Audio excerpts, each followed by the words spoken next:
आरक्षण तयार केलं गेलं त्यांना चांगली संधी देण्यासाठी. पण मी हे सांगितलं पाहिजे की त्यासाठी आणखी एक मार्ग आहे. भारतातली काही राज्य तिथे धार्मिक आरक्षण आहे. हे संविधानानुसार बेकायदेशीर आहे. हा सरकारी निधीतून चालणारा धर्मांतर प्रकल्प आहे. हा एक क्रूर भेदभाव आहे जो घडला. जगाची 27% अर्थव्यवस्था असण्यापासून आपण 1947 पर्यंत 3.5% बनलो. तर हे सर्व वाढवलं गेलं. आपल्याला हे या पिढीतच ठीक करायला हवं. सद्गुरू, भारतीय शिक्षण व्यवस्थेतल्या आरक्षणाबद्दल सध्या खूप वाद सुरू आहेत. नुकत्याच घडलेल्या एका घटनेमुळे हे जास्तच चर्चेत आले, जिथे एका विद्यार्थ्याने स्वतःचा पाय कापून घेतला जेणेकरून त्याला अपंग कोट्यातून वैद्यकीय प्रवेश मिळावा. शिक्षणासाठी एखाद्याला या थराला जावं लागत असेल तर हे खूप दुर्दैवी आहे असं मला वाटतं. तुम्हाला नाही वाटत का की ज्यासाठी आरक्षणाच्या धोरणाची गरज होती ते आता साध्य झालंय, का अजूनही याची गरज आहे? लोकप्रिय प्रश्न. बरं, मला अडचणीत आणण्यासाठी तुम्ही सर्व काही करताय.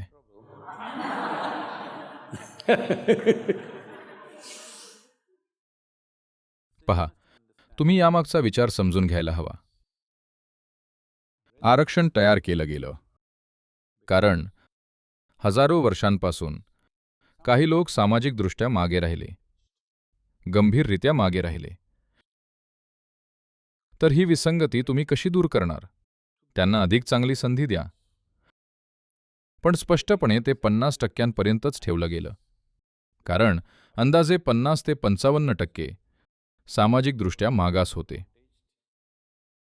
परकीय आक्रमणाच्या काळात हे सामाजिक मागासलेपण अतिशय वाढवलं गेलं.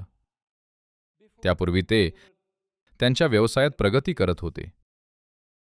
व्यवसाय वेगवेगळे होते, पण लोक प्रगती करत होते. एक चांभार स्वतःचा व्यवसाय करून प्रगती करत होता आणि वेगवेगळे लोक स्वतःच्या व्यवसायात प्रगती करत होते. ते सगळं कोसळलं.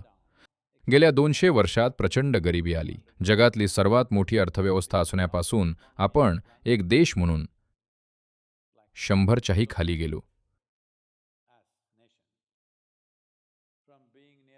जगाची 27% अर्थव्यवस्था असण्यापासून 1947 पर्यंत आपण 3.5% झालो. तर अशा वेळी पहा, जेव्हा कमतरता असते तेव्हा भेदभाव वाढतो. कारण समजा जेव्हा माझ्याकडे एकच भांडं आहे, मला ते तुमच्यासोबत वाटून घ्यावं लागेल. तुम्ही माझ्या बरोबरीचं असाल तर माझ्याकडे पर्याय नाही, मला ते वाटून घ्यावं लागेल. जर मी एका प्रकारे तुम्हाला कमी लेखलं, तुमची जात, पंथ किंवा व्यवसायावरून, मग मला काही वाटण्याची गरज नाही, कारण तुम्ही खालच्या वर्गाचे आहात. तर हे सगळं वाढवलं गेलं. यात अनेक गोष्टी आहेत. हा एक अतिशय क्रूर भेदभाव आहे जो घडला. दुर्दैवाने ग्रामीण भारतात तो अजूनही काही प्रमाणात आहे. आपल्याला ते याच पिढीत ठीक करायला हवं. तर आपण हे काढून टाकू शकतो का? नाही. पण तुम्हाला तुमचा पाय कापून घ्यायचा आहे का? हे नोकरीसाठी होतं की कॉलेजच्या सीटसाठी? Medical college? फारच वाईट. तर या पातळीची निराशा येत आहे.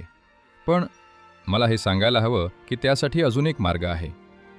आज भारतातील काही राज्यांमध्ये धार्मिक आरक्षण आहे.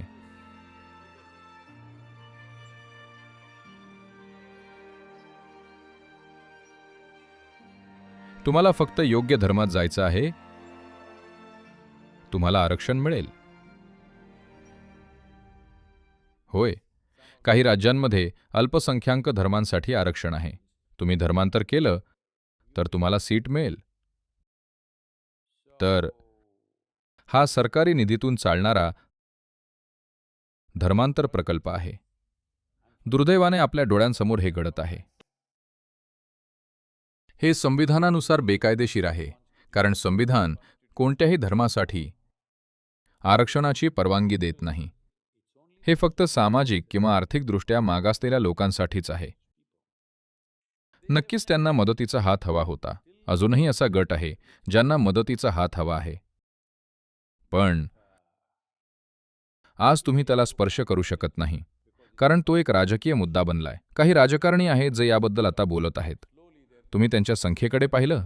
100% आरक्षण ही चांगली कल्पना आहे. मग कुणालाही आरक्षण नसेल, हो ना? 100% आरक्षण चांगलं आहे, नाही का? मग कोणालाच आरक्षण नसेल. आत्ता सध्या काही राज्यामध्ये 69% आहे. धार्मिक अल्पसंख्याकांमुळे तिथं आरक्षण आहे. तर हे खूप दुर्दैवी आहे की एका तरुणाला स्वतःचा पाय कापावा लागतो मेडिकल कॉलेजच्या प्रवेशासाठी. मग आपण आरक्षण काढलं पाहिजे का? नाही, मला असं वाटत नाही. पण आपण आणखीन आरक्षण वाढवत गेलं पाहिजे का? नक्कीच नाही. हळूहळू ते कमी करत आणलं पाहिजे. मी म्हणेन की पुढच्या 25 वर्षात हे धोरण ठरवलं पाहिजे की दर 5 वर्षांनी ते इतकं कमी होईल, वाढणार नाही. 25 वर्षात सर्वांनी प्रवाहात यावं. In 25 years, everybody catch the bus. जर कोणी प्रवाहात येण्यापासून रोखत असेल तर ती परिस्थिती ठीक करण्यासाठी तिथे कायदा असला पाहिजे.